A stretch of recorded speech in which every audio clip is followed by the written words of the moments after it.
So I want to talk to you today about myth and why it's important. And then tie into that this myth of World War II, maybe why it's breaking down, and what it is that we need to do about that.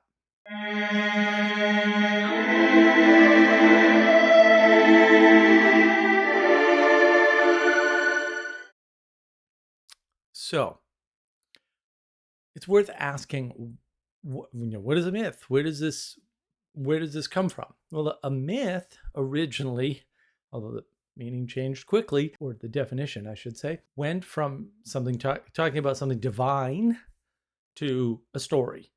Okay, a myth and a story are obviously not the same thing. How do I know? Because they're two different words. It's not that hard. It doesn't have to be hard. So, talking about something divine, the way I like to think about this is that all myths have divine intervention. All heroes are creatures, we'll say, that have supernatural or extra natural or powers beyond the natural, always conveyed from above. So either they're gods or demigods or whatever, or they're the sons and daughters of gods, or they've been blessed in some way by a god. And then that's how you get a hero. And it's sort of important to understand this structure as different from story. A story doesn't have a divine aspect to it. It's not talking about anything supernatural or extra natural necessarily, or at least when it is, that is an event in the story and not something that drives the story. So if you're talking about Hercules, his prodigious strength drives the story. And therefore, it's not a mere story, it's a myth. Pretty easy. If you're talking about the Garden of Eden, that drives the story. It's set and setting. So obviously, that's in the realm of myth and not in the realm of mere story. You can't reduce the Bible to stories and then replace it with, the tale about when I went to the grocery store. Those two things don't have any overlap. So what does a myth do? Well, it's the skill of knitting things together in a web. So it's bringing things together in an important and very deep way. It's part of comprehension, which is an act of understanding. So if you want to understand the world, you do that through myths. If you want knowledge about the world, you just get facts about the world, like the sky is blue. You don't think about how did the sky become blue. That would be an understanding and not a knowledge. Very different. And the thing about myth is that it meets where we're at, right? And this is due to its symbolic nature. In other words, it's representative of other things. And that comes to you through the poetic way of knowing the world. If you don't understand the poetic way of knowing the world, I have a video here that I shall link. That is the original knowledge engine model that talks about this poetic way of knowing the world. Poetic way of knowing the world is the way we know music. It's the way we know poetry. It's the way we understand art correctly, or lack thereof. More important, knowing what is art and what is not. I'm looking at you, quote, modern, quote, art. So the necessity of a myth is evident by the fact that it helps us knit the world together in a way that a story can't. A story can tell us about events. It might be able to help us see relationships in some cases, but it can't knit the world together. That's a much bigger task. That's why there's myth and story. This isn't that hard. Again, there's two different terms that seem to refer to something that looks the same, but it's obviously not the same because we have completely different words for it that have different etymologies and derivations and histories behind them. And so a story is not merely a flat myth. That's not true, right? But we need a flat version of a myth, or we'll get one based on our poetic understanding or a poetic way of informing, because you can't understand a myth completely. What is the moral of the story? Well, a story may have a moral, but a myth doesn't have one moral. Right? It doesn't have one point. It doesn't have one ethos. It doesn't have one signal that it's giving you. It doesn't have one set of facts. It doesn't have one understanding. It has many. And those are there to meet you where you're at and allow you to go somewhere within that myth. In a myth, you can take multiple ways of entering it, right? You could be the hero of a myth. You could be the victim within the myth, right? You could be a bystander in the myth, or you could take the role of, well, what would I do if I were the divine, we'll say, progenitor of this myth? Like if I were the god that created this creature or created this object or cursed this person, right? You could do all of that in a myth. In a story, stories are not designed to do that. I'm not saying you can't try to do that in a story, but I think you're doomed to failure. There's a main character in a story, and that's it. And that's what it's supposed to be. And it's not that you're not ever supposed to identify with those other characters. You certainly can, but they're not full enough. In a myth, there's a lot of fullness in a myth, a lot more than a mere story. And so what you get out of a myth is flat. And a flat version of a myth is designed specifically, even though it has, we'll say, fewer connections, to give you a quick way to understand the world. In other words, you need a shortcut in order to understand things in the world because you have to keep your mind on other things. So pondering the significance of the fact that being exists can take up a lot of your time. And if you are starving, you have to eat. I know that's an extreme example, but actually it's the extreme examples that hold up so well because they give you an important signal about the world. Oh, if you spend your day contemplating, the existential crisis of the day, you won't have time to actually get yourself out of less existential crisis that's happening right now, which is way more important, right? Like feeding yourself or keeping yourself clean or tending to your relationships. That's usually the cost, by the way, of philosophical pondering is relationship. It's kind of strange, isn't it? It's almost like you should be pondering those closest to you and how to help make them better and how to make sure they're making you better rather than some existential thing that's not connected to you at all. And I'm just saying it's possible. And the thing is, you have to outsource your cognition. This is critical. If you don't believe me or you don't understand cognitive overload, I have a video for that, of course. So this outsourcing of cognition is important because your cognition is limited and you have some inborn sense of preserving your cognition, whether you sort of realize that or not. And therefore, you are constantly fighting the cognitive overload, we'll say unconsciously, right? So you need these quick ways, right? So the reason why you need them is because you can't really orient in the world without these quick ways of understanding, we'll say, super complex issues, right, that are very deep.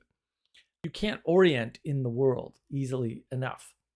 But more, you need a general case. You need a starting point, a quick shortcut to something, like maybe even good and evil, for example. You need a starting point to do a more careful evaluation. You got to start somewhere. This is always the problem. This is why I get upset with people when they talk about reciprocal. Okay, well, reciprocal is great, but starting points matter a lot more than whether or not something's reciprocal or it's in a virtuous cycle or, right? It matters what that relationship is, and you can't just make the relationship equal because it's easier for you than actually explaining how something comes to be. That's what they're doing. It's lazy thought. So an example of this is, let's suppose you're in your house and it's like your house, and then you hear a noise clearly outside of your house. Do you run? No, of course not. There's nowhere to run to. You're in your house. You're safe, or at least as safe as you can be. Now, I know you can add things to that story. Don't do that. I'm giving you the story this way for a reason. If you rebel against the story, you cannot understand my point, which is fine by me because I won't know either way, but also you will lose information that's important, right? Now, what if you're in the jungle and you hear a noise? Do you run? Yes. This isn't that hard. And that may seem trivial. It's not trivial. You need a starting point. The starting point is if you're in their house, A, you have really no place to run. B, you don't really need to run because you're in the most protected place you can be in. If you're in the jungle, the odds that you're used to the jungle are about 0 if you're watching YouTube, although there might not be exactly 0. And you hear a noise, of course you run because there's probably something dangerous happening. Right? Now, do you do that all the time under all circumstances? No, of course not. But you need a starting point. What I've given you is a starting point for understanding these things. When I'm in my house and I'm starting in my house, I don't need to run when I hear a noise outside of my house. When I'm in the jungle and there's a noise, the first response that I should have is to run. Now, whether or not I execute that response is different, right? It can be different in both cases. But it's important to have that starting point. That starting point can be got at very easily. So how does this play into the myth of World War II? Well, because we're living in a collapsed world, also a fallen world. I'm going to differentiate those concepts, however. Fallen world is religious talk, obviously. A collapsed world is more about the materialism, the individualism, the objectivism. You can see my video here for more on that. That is penning us in, flattening our world, holding us back, right? So we're stuck in a collapsed world. We don't know how to act because a lot of people aren't engaged in a deep religious process. Best set of secular terms I can come up with. I apologize, they're insufficient. I'm sure all the Christians are screaming. That's fine, let them. If you don't understand what's going on, that's fine. Jordan Peterson's still beating you handily without being a Christian. Should be a hint, probably isn't. What this means is that when your religious engagement is not sufficient to hold the world, myths that are outside of that core religion, in the case of the West, it's roughly speaking called Christianity, although I argue that's a bad term. Anglo-Cathodoxy is the correct term, or at least a much better term. Then you get the problem of this kind of domicide. But you also get the problem of how do you engage with a myth? Well, if you can't engage with a proper myth, like, I don't know, whatever stories are in the Bible, for example, since that is the core of the Western canon, is all biblically based. And in fact, all, we'll call it good art, should be based, right? Or is based. Then you have a problem. Some other sort of myth is going to sneak in. So one way to understand this myth is to say it was the rise of the evil dictators. And in order to fight a greater evil, we had to ally ourselves with a lesser evil. And through defeating the greater evil, we could then differentiate ourselves from the lesser evil and then fight that evil. Right? So what am I describing there? Well, I'm describing there, obviously, the second act of the Great War, which is the necessary way to understand what happened, not as two wars. That's ridiculous. And the Cold War that subsequently happened. Now, the Cold War is a very useful term because it really gets to the heart of something important. So the lesser of the two evils is now just a matter of an ideological switch, right? It's not a fundamental difference. We resolved the fundamental difference when we vanquished the, I'm calling them the penultimate evil of the myth, right? And so in the flat world, you have one evil force and one force for good, okay? There's a huge asymmetry there, which is interesting to actually think about. You have one person representing evil. You have a coalition of persons representing a goodness. Right, and they're roughly equal, but they get together and they take out the one person representing evil. This is a very, very warped and bad story. It isn't what happened. It's very, very dangerous. Now, a more subtle approach might recognize a few facts. First of all, the thing that put the evil person in charge was called democracy. Oh, boy, that's a real problem now, isn't it? Right? The thing that we're fighting, that we allied with initially, was instantiated through revolution. Isn't that interesting? This gets really deep really fast once you understand it. And I'm not suggesting that you will from this one video. I'm not going to go that deep into this here, although if you'd like to see that, put it in the comments. Tell me what parts you want to see, because all of these parts are, very long videos potentially. I'm not saying I'll do a long video on any of them, even if you ask, although I might. We'll see. So once you sort of understand, we have the spirit of revolution, okay, and we have the spirit of democracy, and they actually butt heads, okay, and they fight, and we join the fight on the side of the spirit of revolution, which is a little weird because actually, as it turns out, historically speaking, facts that you can look up, by the way, I'm not going to give you anything you can't look up. Might take you some work, but you'll do the work. Please don't comment if you're not going to do the work, right? It just turns out that we had been propping up the spirit of democracy, which is what got us into trouble.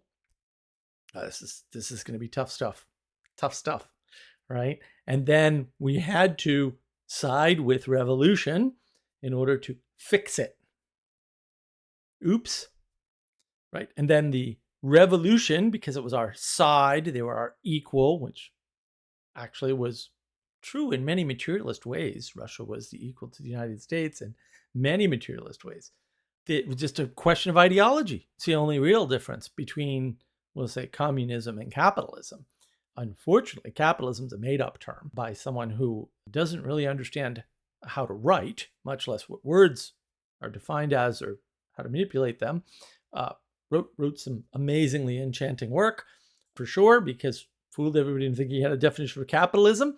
We're talking about Karl Marx, of course, and he clearly doesn't. But you can just do some research and grab his quotes on capitalism, and you tell me what the definition is.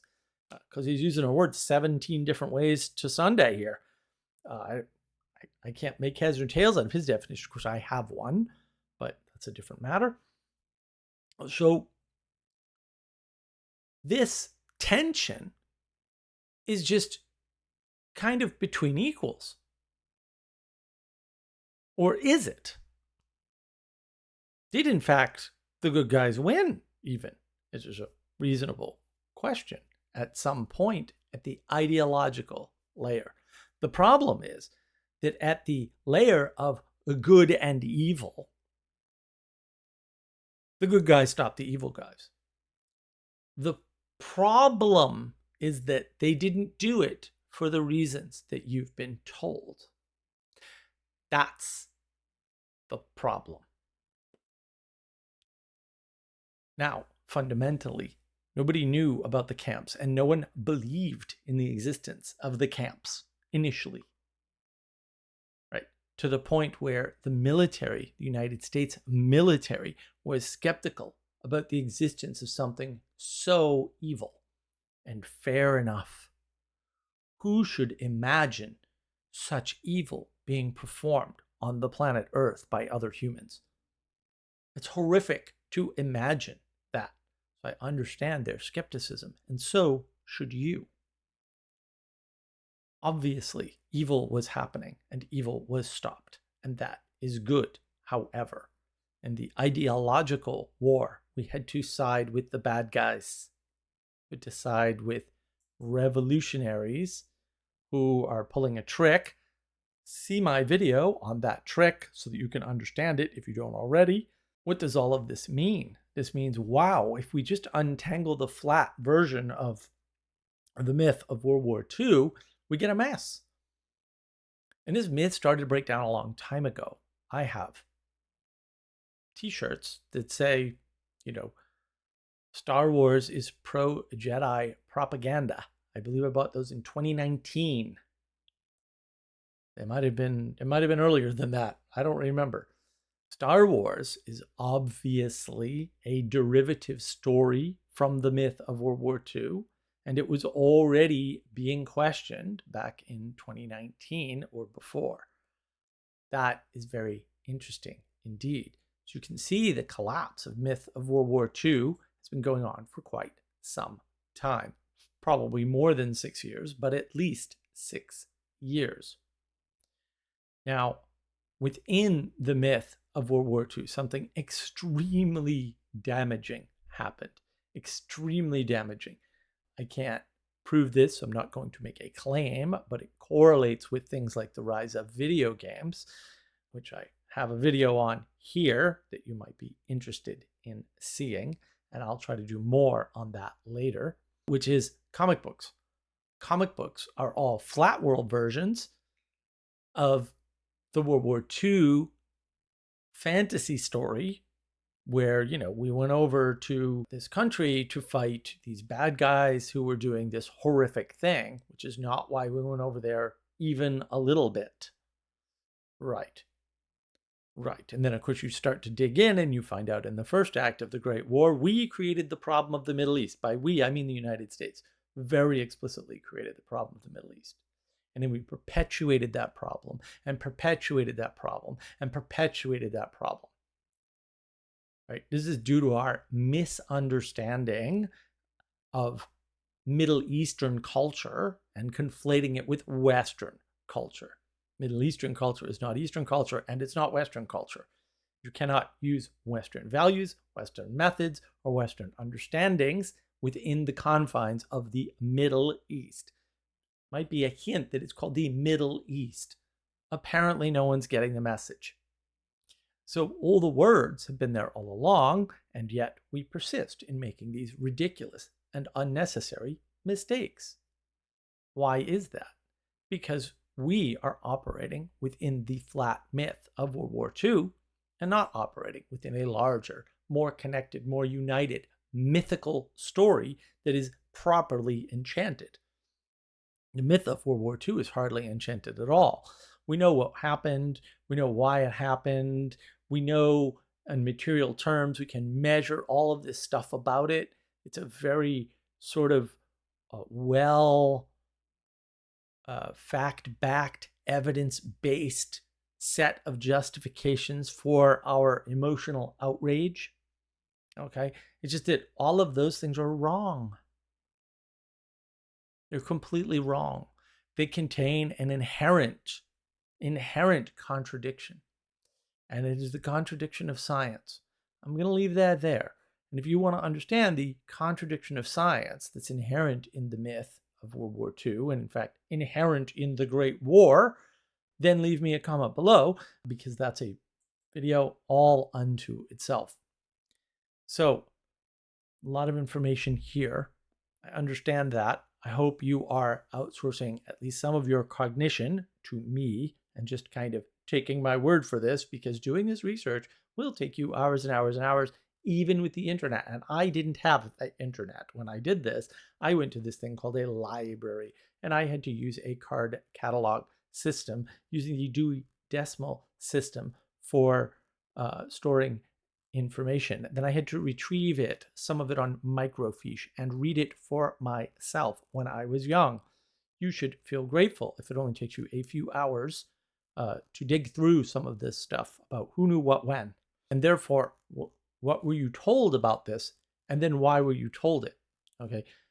But getting angry about being told a simplified version of a story is probably not appropriate, because at the time at which you got the story, either the person who delivered it to you only had that to tell you, certainly possible, or that was all you could handle anyway, also certainly possible. Could be both those at the same time, by the way. So let's not get mad that you weren't told the truth, because the truth is more than you can handle. And that's a technical problem, right?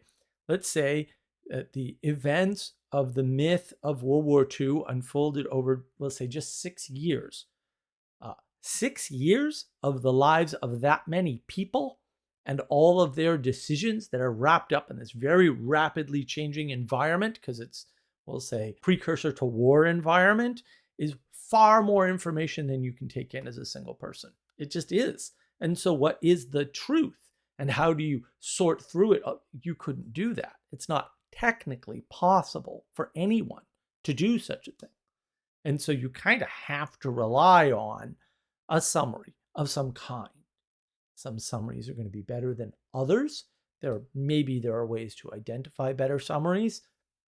That's something maybe I can cover later if I can ever figure out how. I've only been trying for 4 years, so who knows? Maybe next year. These are very difficult things to comprehend, especially in the age of gnosis, when we have poor comprehension and high illiteracy. A lot of words, not a lot of good ways to put them together correctly, not a lot of understanding, very confused when somebody says myth and story aren't the same and then says they're two different words, and why does that significant? If you don't understand these things, that's going to be a problem. Maybe that's okay, because a lot of people don't, and they're doing fine, right? They're doing great. And such a curiosity that's killing the cat there. But this flat myth is required. It's required. But then what do? We need to replace it with something. Now, I could point to all kinds of things. I think the thing that I want to point to the most, because I already have other videos on it, is what Jordan Peterson's done, right, in terms of reinvigorating, we'll say, the engagement with the poetic way of informing the world, which is what I'd say he did. And I do have another video planned about what he did and how he did it, other than the ones I already have. And maybe I'll get to that at some point. But we need something to replace the thing that has broken down.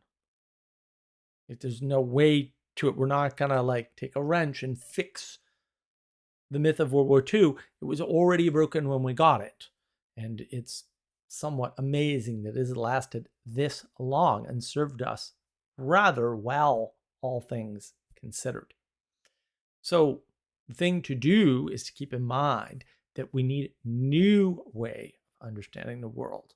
We need a new myth to hold us together, or perhaps a new set of myths, even if they are flat, right? So I will leave you with this thought. It is quite possible that several flat myths that were not the myth of World War II were actually holding the world together. And now that we no longer have those because they maybe went away after the 1980s, this is just a suspicion, that is what's accelerating the breakdown. And I won't say the breakdown wasn't inevitable, because there's several time frames going on here, but I think that's the best way to think about it. If you have questions, leave them in the comments. If you want to see a live stream on this, where then you can interact in a live chat and possibly come on and ask me more direct questions, let me know in the comments. I do live streams every Friday. Of course, I sometimes do other live streams. I'm happy to do other live streams and not necessarily my fun pirate live streams, especially on this particular topic. And do check out the live stream on the myth of World War II, although we have the monologue in regular form. The monologues are great, even when we compress them down and put them in regular form. But the live stream is actually better, because I typically engage after the monologue and people ask really good questions, and that is often fruitful. I hope that this is understandable, folks. I apologize if it's not coming across as clearly as you would like. It's certainly never going to come off as clearly as I would like. I have very high standards, and I rarely meet my own standards here. But leave questions in the comments. Engage as much as you can so that I know where to go next with this, because these things are very hard to explain, because there's a depth to this whole World War II myth thing that just exceeds most people's capacity. So I have to dole it out in chunks. And look, thank you very much for your time and attention.